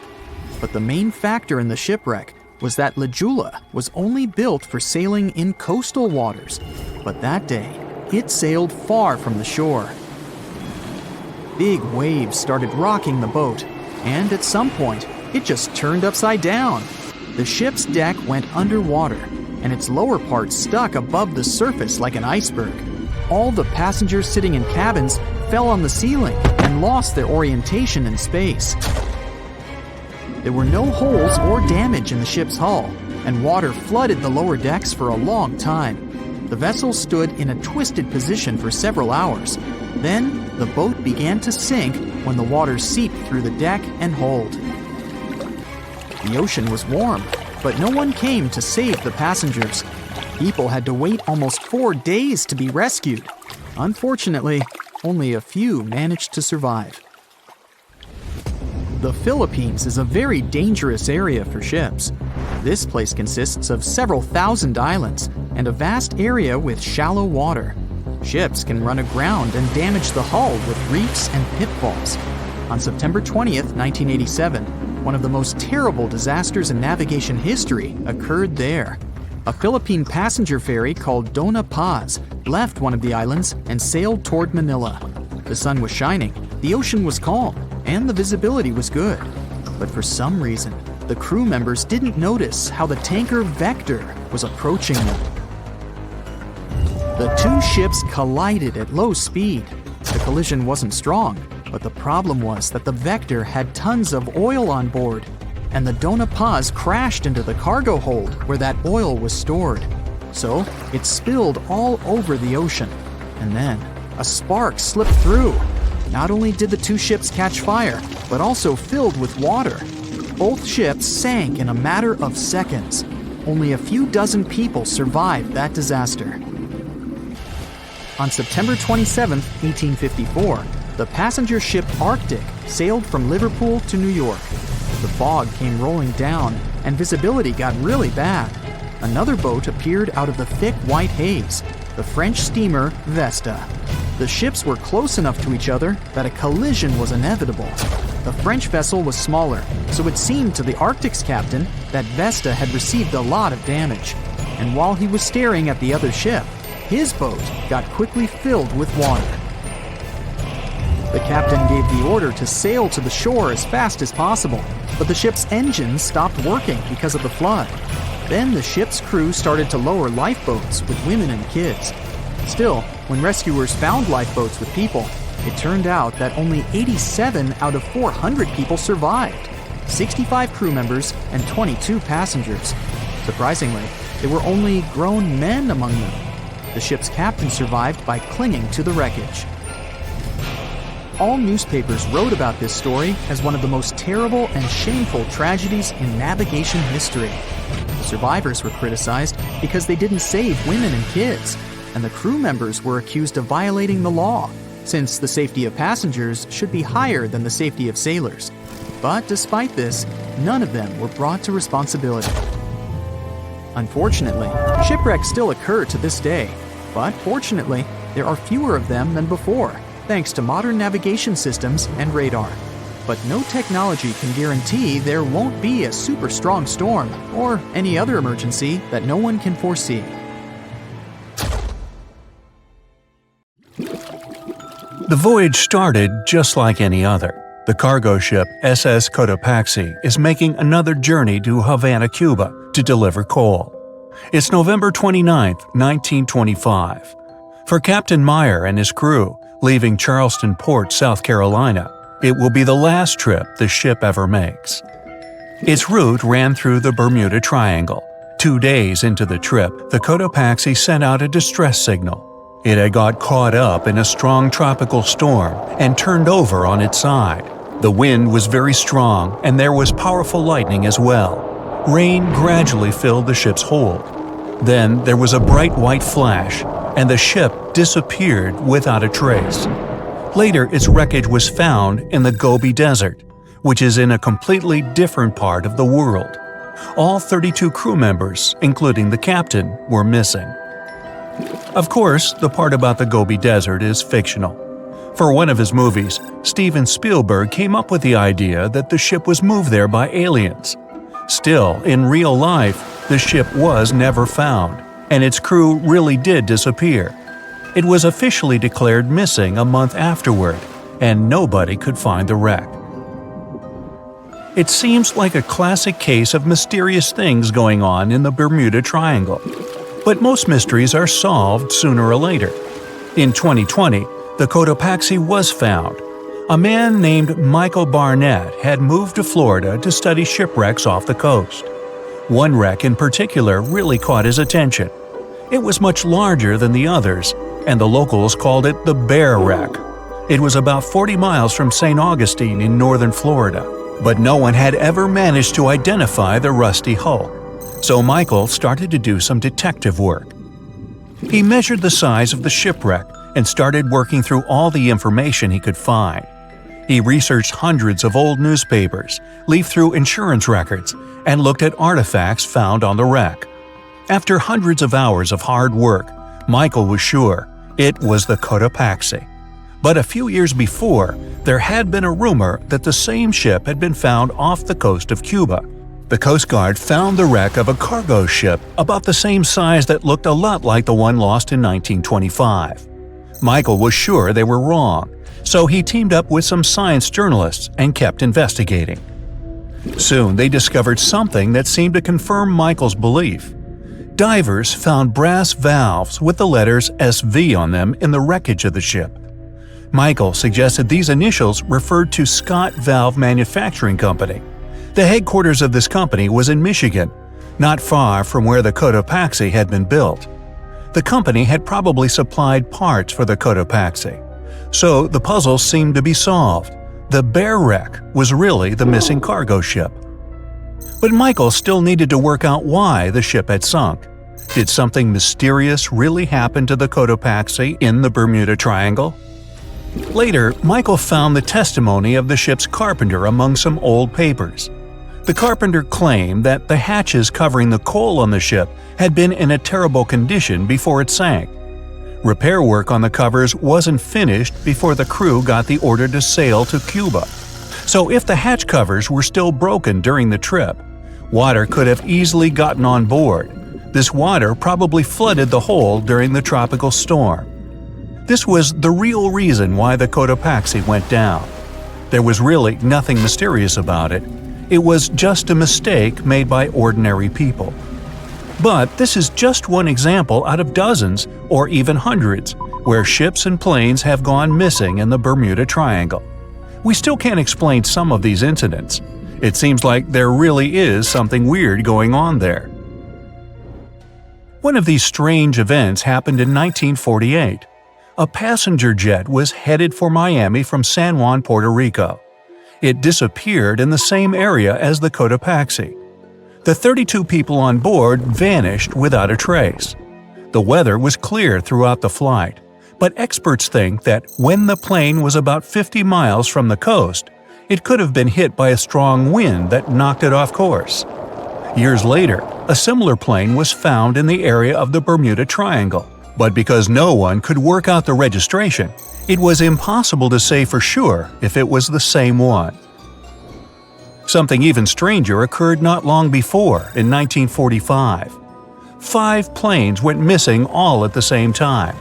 Some trainee pilots were practicing their navigation skills, but when they'd finished, it seems they couldn't find their way back home and disappeared. Many people assume they just ran out of fuel. This seems likely, but still, the circumstances were really strange. The trainees were being supervised by an experienced pilot who had 2,500 hours of flight time. He would never have let a group of newbie pilots get that far away from their base. Even now, people still debate what could have happened. Some insist the pilots ran into something supernatural out there in the Bermuda Triangle. But who knows? And here's another freaky thing that happened there which no expert has been able to explain: time travel. In 1970, Bruce Gernon was flying a plane from Andros Island to the Florida coast. When he was at 11,500 feet, a giant cloud appeared in front of him. It kept getting bigger and bigger, and he had no choice but to fly through it. As soon as he did, the plane was surrounded by darkness. It was as if the day had turned to night in a split second. Suddenly, Bruce began to see white flashes of light around him. They were so bright that they lit up the entire sky. But they weren't lightning bolts, although he couldn't really explain what they were. The plane continued through the strange cloud for almost a half an hour. Bruce noticed that the cloud changed shape during this time. The space around the plane turned into a tunnel. Then the tunnel started narrowing. Bruce became really tense as he tried to cope with the plane's controls. All his instruments and navigation equipment were going crazy, and the electronics stopped working. Then, a white light appeared at the end of the tunnel. Just like in the movies, the plane escaped the closing cloud tunnel at the very last second. Everything was fine, but now Bruce found himself in some white fog. He had no idea where he was. Then he managed to contact ground control. He was shocked when he learned that his plane was already in the airspace above Miami. It seemed that something impossible had happened. Bruce was meant to cover a distance of about 250 miles during the flight. This usually took 1.5 hours, but he had managed it in just 47 minutes, almost 2 times faster than normal. When Bruce landed, he went to check the amount of fuel left in the tank. It turned out he'd used up a lot less than the normal amount of fuel as well. Could there be a logical explanation for the time-traveling plane? Well, records show that a large number of sunspots were detected on the surface of the sun that day, and there was a strong solar wind. This could easily have made the electronics and devices on the plane go crazy. But what about the mysterious cloud? The Florida coast is a place where 2 large air currents meet. One has a high pressure and the other is a low pressure one. This causes a lot of storm clouds in the area. But people still debate how Bruce was able to cover the distance so quickly. Some people say that some kind of mysterious dark energy was involved. Others say it was a gravitational anomaly that curves space and time. Others think that Bruce is just a fraud. We still don't know the truth. So, is there really something supernatural about the Bermuda Triangle? Or is it all just coincidences and made-up stories? The truth is that no more planes and ships disappear in the Bermuda Triangle than anywhere else in the world. Can we estimate how many ships and airplanes were lost in the Bermuda Triangle? Have their disappearances resulted from human error or weather phenomena? Let's try to find out. We have a curious story of the SS Cotopaxi. This ship vanished in 1925, traveling from Charleston, South Carolina to Havana, Cuba.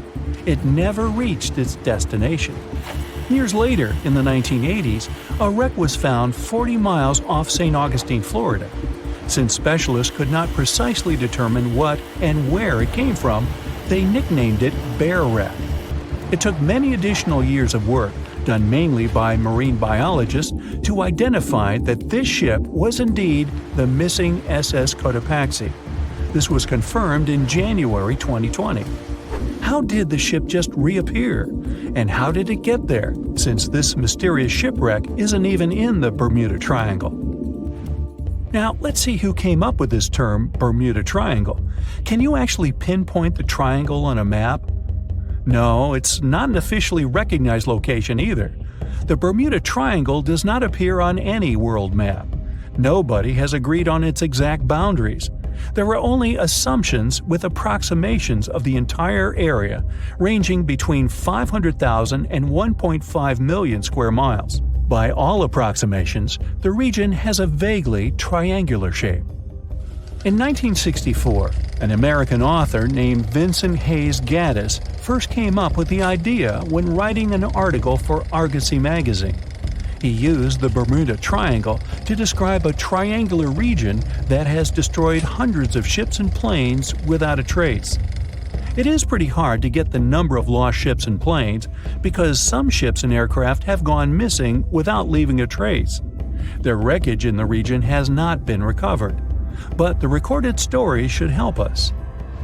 Legends about the Bermuda Triangle date back to the 15th century, like that of the Italian explorer Christopher Columbus.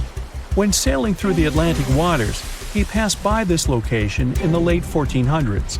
In what we now know as the Bermuda Triangle, he saw a huge flame that seemed to just crash into the ocean. Later, he saw an unusual light flashing in the distance at the exact location.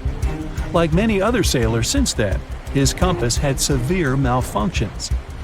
Flight 19, a Navy plane on a routine schedule back in 1945, also started the Bermuda Triangle legend. It was commanded by Lieutenant Charles Taylor, and it's recorded that he just got lost in the triangle for no reason. Since pilots had no GPS back then, they had to trust their compasses and keep track of how long they'd been flying in a specific direction and their speed. Shortly after completing the task, both of the compasses on board stopped working correctly. Records found after the plane's disappearance also indicate that Taylor didn't have a watch on that particular day. The initial report stated that pilot error was to blame for this unfortunate event. However, because people weren't satisfied with this outcome, it was changed to causes or reasons unknown after several reviews. One surviving pilot named Bruce Guerin suggested he went through an electronic fog while passing above the triangle, making him travel through time. In 1970, when this incident happened, he was flying his aircraft when it was surrounded by two huge clouds that formed a whirlpool and spiraled. Like many others before him, he noticed that his navigation devices were malfunctioning. When he eventually made it out of those clouds, he discovered that his flight had only taken 35 minutes. It should have taken 75 in total. Since he had no other reasonable explanation for what he went through, he believed he must have been pushed forward in time. It's not only strange-looking clouds that have been seen above the Bermuda Triangle. In 2014, a pilot recalled almost colliding with a flying object that he could not identify whatsoever. Some of these strange encounters were even caught on tape. It's the case of an early 2015 flight whose passengers noticed a curious object just floating over the ocean. The pilots have yet to figure out what they actually saw back there. Okay, not all of the possible explanations have been this unusual. Oceanographers, for example, have also tried to explain why ships disappear around here. So they recently came back to one of their old theories: rogue waves. These are immense walls of water that just pop up suddenly. If multiple such waves rise simultaneously, they overlap like a wave sandwich. If one single wave can reach over 30 feet tall and happen simultaneously, it can create a rogue wave that can surpass 100 feet high. These types of waves can quickly overtake even the biggest of ships. Meteorologists came up with their own explanation too. hexagonal clouds. These unusual types of clouds can generate winds of up to 170 miles per hour. And they're pretty significant too, some reaching 20 to 55 miles across. As such, waves inside these wind giants can go as high as 45 feet. The Earth's own magnetic force might also have something to do with it. Within the Bermuda Triangle, compasses point to true north, the geographic North Pole, rather than magnetic north, the shifting magnetic North Pole. Some have even explained that since these two perfectly overlap in the Bermuda Triangle, it can cause a magnetic phenomenon that could make navigational devices malfunction. It's called the agonic line. The problem is that scientists have discovered that this line moves each year. It might have passed through the Bermuda Triangle at one point, but it's now through the Gulf of Mexico. Other strange natural phenomenon found along the coast of Norway could help explain why the Bermuda Triangle has claimed so many ships.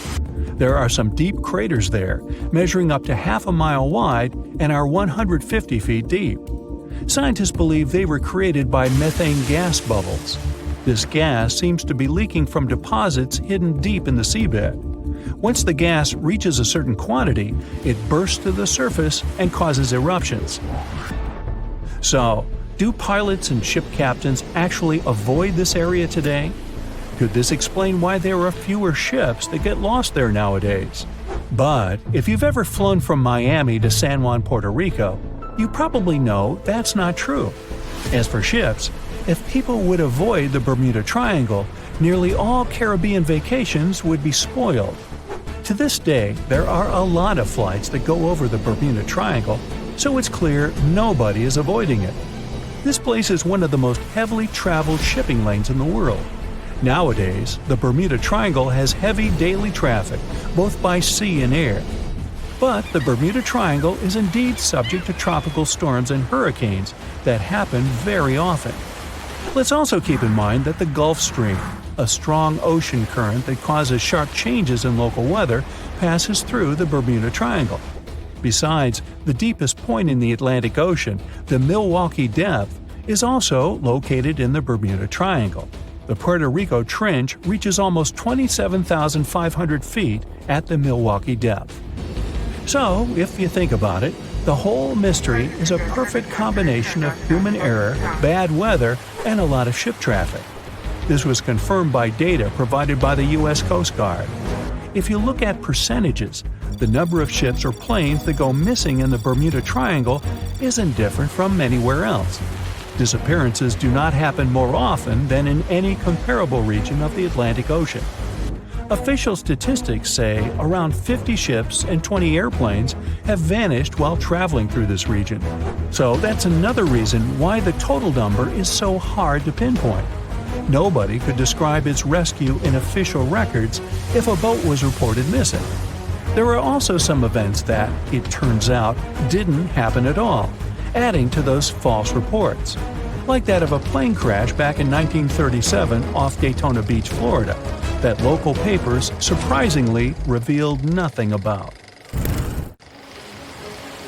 It was 11:39 at night when the Titanic's lookout shouted, "Iceberg, right ahead!"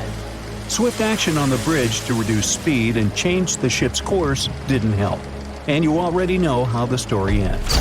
Since then, we've regarded what happened to Titanic as a once-in-a-lifetime event. Is it though?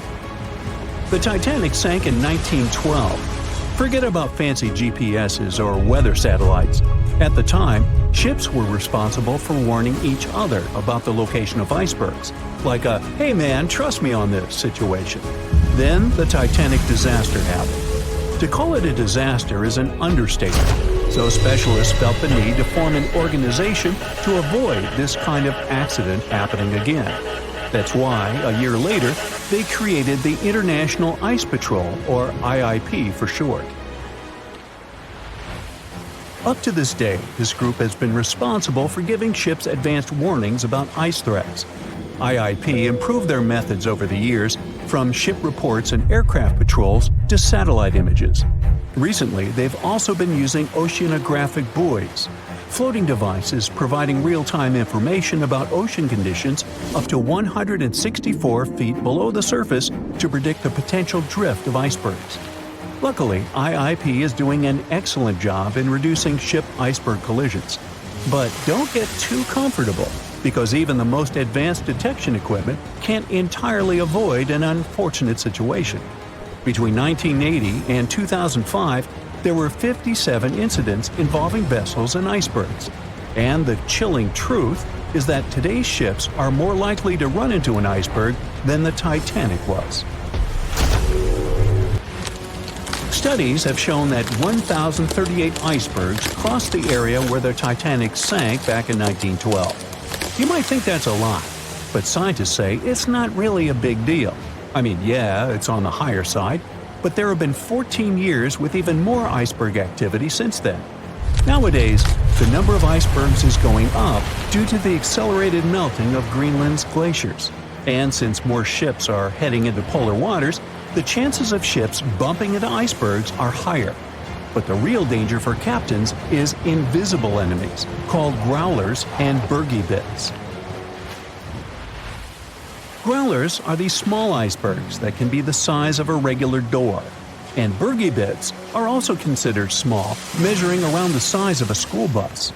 These icebergs might seem harmless, but they're actually tricky since they can be completely invisible to radars or satellites. Let's see what happens when a modern cruise ship as big as the Titanic hits one of these small icebergs.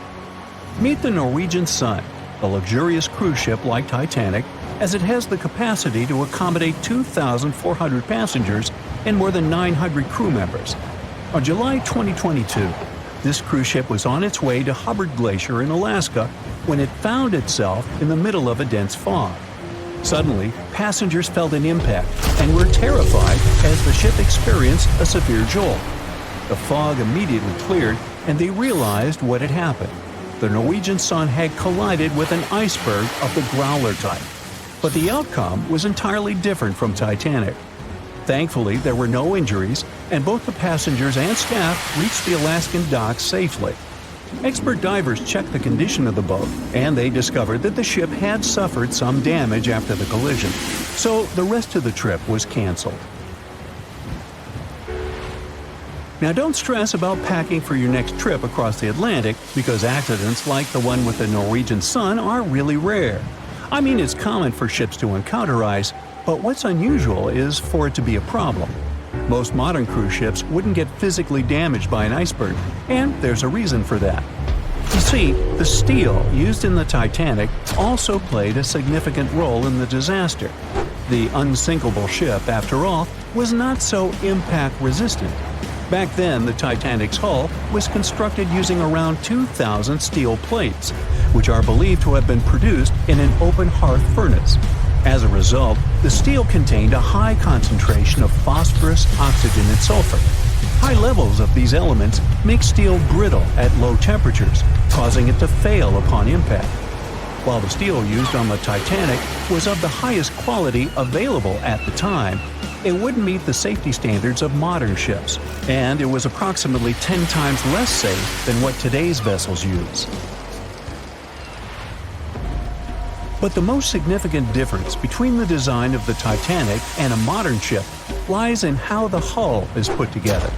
You see, the Titanic was built using over 3 million rivets for its hull and upper deck structure. So, when it struck the iceberg, the rivets started a chain reaction, causing the entire section of the hull to collapse simultaneously, causing an uncontrollable flood of water. In contrast, modern ships use a method called submerged arc welding, which fuses the edges of metal pieces together, creating a strong and continuous bond. This is safer because if any part of the ship gets damaged, the tear doesn't spread, making things worse. The damage remains contained within that section. Okay, so small icebergs are becoming more common, and vessels have been adapted to deal with them. But there's still one more scenario to consider. What if a huge cruise ship hit an iceberg the size of a 5-story building? Imagine we just created the world's largest cruise ship on the planet. Let's call it the Bright Seaside. Our floating resort is massive, 4 times the size of the Statue of Liberty. It's longer than the Titanic by 318 feet and carries about 3 times more passengers and crew. And just like the Titanic, our fictional ship can cruise at a top speed of around 23 knots. Now, picture this scenario. The bright seaside is cruising at full speed in freezing waters. It's the middle of the night, and the captain doesn't realize that all the iceberg detecting equipment on board isn't functioning. It stopped working 3 days ago. It's very foggy out there, and the lookout also fails to spot a 45-foot tall iceberg. If that whole situation played out, and the ship smacked into the iceberg head-on, well, it could potentially lead to a sinking. But you can see how unlikely that is, right? That's why experts are quite confident in saying that ice isn't likely to sink modern cruise ships. It's also worth mentioning that safety measures have improved a lot since Titanic. A modern large vessel can take days to sink, which provides enough time to keep everyone safe. Crews are definitely better prepared to handle evacuation procedures, and passengers should also go through safety training before cruising. I know, it is annoying to do that when all you want to do is drink a lemonade or some other beverage by the pool. But, all these safety tips are what saved the MS Explorer from becoming a modern Titanic. You see, back in 2007, all 154 people on board this Antarctic cruise ship managed to get into lifeboats after the ship hit an iceberg. Now imagine their panic as they waited for help for 4 hours. The crew did an excellent job in keeping everybody safe, no doubt.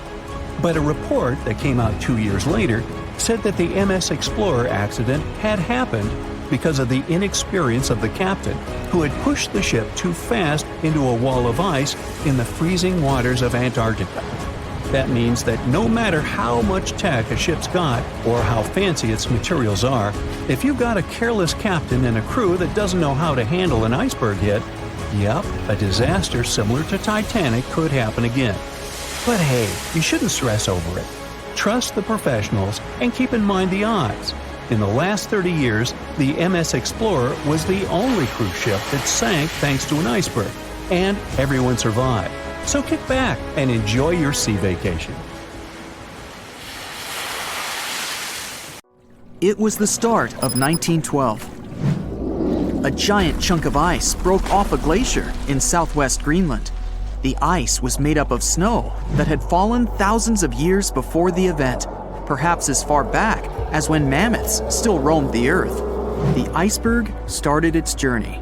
It was a huge thing, more than 1,700 feet long and weighing over 75 million tons. It was also a very peaceful chunk of ice. It steered clear of ships and busy transport routes. And then, it somehow floated much further south than other bergs did. Our iceberg was lucky. Others melt long before they get to these low latitudes. Out of up to 30,000 icebergs that drift away from Greenland's glaciers, only 1% ever make it all the way to the Atlantic. Even after melting into the water for months, this massive block of ice was still almost twice as heavy as the Golden Gate Bridge. The iceberg's top part was towering 10 stories over the ocean surface. Several days before our iceberg made it to the Atlantic Ocean, a magnificent ship left port. It was a luxury liner carrying more than 3,000 passengers and crew members. At that time, it was the largest ship ever built. It was the Titanic. The collisions happened on April 14th, when the ship was in the North Atlantic, 370 miles away from Newfoundland. Unable to divert its course, the ship ruptured at least 5 of its hull compartments. They started to fill with water at an alarming speed. The Titanic's compartments weren't capped at the top. That's why the water spilled over and started to flood each succeeding one. The front of the ship began to sink, causing the back part to lift vertically into the air. And then, with a deafening roar, the liner broke in half. The rest is history. But what happened to the iceberg after that? On April 15th, the German ocean liner SS Prinz Adalbert was sailing through the North Atlantic. It was traveling a few miles away from the place where the Titanic had sunk several hours prior. The German ship's chief steward, who hadn't learned about the disaster yet, saw an iceberg. What drew his attention was a large streak of red paint going along the iceberg's base. Surprised, the man took a photo of his discovery. He thought the paint meant a ship had hit the iceberg within the past 12 hours. The next person who saw the iceberg and took another photo of it was the captain of a vessel laying deep-sea telecommunication cables. The ship was sent to help in the area where the Titanic had sunk. The captain later claimed the iceberg he'd seen had been the only one in that area, plus the red paint. It wasn't difficult to connect the dots. In 2015, one of these photos sold at auction for over $32,000. And still, experts are unsure whether the image really shows the infamous block of ice. It might be a simple iceberg that had been floating nearby at that time. The great unsinkable ship was gone, sunken to the bottom of the North Atlantic, where it remains to this day. But the iceberg continued on its way, perplexing a few witnesses and slowly melting into the surrounding water. It would vanish completely before the end of the year. The lookout shouts, "Iceberg right ahead!" The Titanic strikes the ice. Water starts flooding in. Third-class passengers are locked up. There aren't enough lifeboats for everyone. Panic sets in. Violins are playing. The ship sinks. Well, we all know the story of the movie Titanic like the back of our hand by now. But what if I told you that Hollywood lied to us? To tell the real story of what happened that freezing night in 1912, we need to rewind a bit. The lookout shouts, "Iceberg right ahead!" Yep, that part was true. Just before 11:40 at night, Frederick Fleet noticed something darker than the sea directly ahead. As the ship got closer, he realized it was an iceberg. The engines were quickly reversed and the ship turned sharply. Instead of hitting it head-on, Titanic scraped along the side of the berg, sprinkling ice on the forward deck. If you remember, in the movie, Jack and Rose are having a romantic moment when they feel the ship shudder after hitting the iceberg. Everything shakes as if they were in the middle of a light earthquake. Some real-life passengers reported feeling something similar after the impact, but according to Titanic survivor Frank Prentice, it wasn't exactly like that. He said there was no impact as such, and it all felt more like slamming on your car brakes. The ship stopped, and that was that. Some people even slept right through the collision, confirming that there wasn't such an abrupt impact.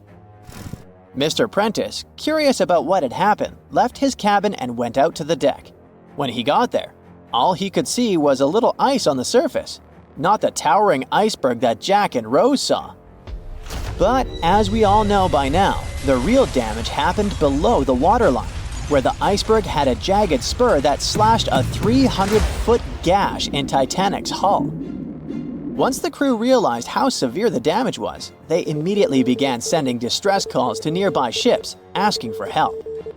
At some point in the movie, the radio operator goes to the captain and says there is only one ship nearby, the RMS Carpathia, which later ends up rescuing many passengers. But in real life, there were more ships around. It's believed that the SS Californian was only about 23 miles away. This ship might have actually seen the Titanic sinking, or at the very least, seen its rockets exploding high in the sky. Yet, for reasons we will never fully understand, they didn't try to help. Let's get back to the story. Now, people need to get off the ship. At 12:45, lifeboat number 7 was the first to be lowered. Just like in the movie, women and children were told to go first. But in reality, some women were hesitant and even refused to get into the lifeboats. Mr. Prentice said this happened mainly for 2 reasons. First, these lifeboats were high and passengers were terrified of the 70-foot drop from the deck to the ocean below. And second, most women didn't believe the Titanic would actually sink. It was called unsinkable after all. So the idea of getting into a lifeboat seemed pointless at the time. This mindset probably explains why Eloise Smith, a first-class passenger, recalled that there was no panic or chaos at first. Other survivors backed this up, saying that no women or kids were crying. But one thing that was indeed concerning, at least for the crew, was the possibility that the lifeboats might buckle under too much weight. This is one of the theories why the first few lifeboats left carrying only a fraction of their full capacity. Like lifeboat number 7, which only carried 27 people in it, even though it could hold up to 65. In total, Titanic had 20 lifeboats, which could carry about half of the 2,200 people on board that night. But that didn't happen. And now we know the passengers had no idea there weren't enough for everyone. As women were calmly getting into the first lifeboats, musicians headed up to the deck. Their only goal was to play and keep the passengers calm. That's a pretty well-known fact. But the real story is that some survivors said they never saw or heard the band. No violinists whatsoever.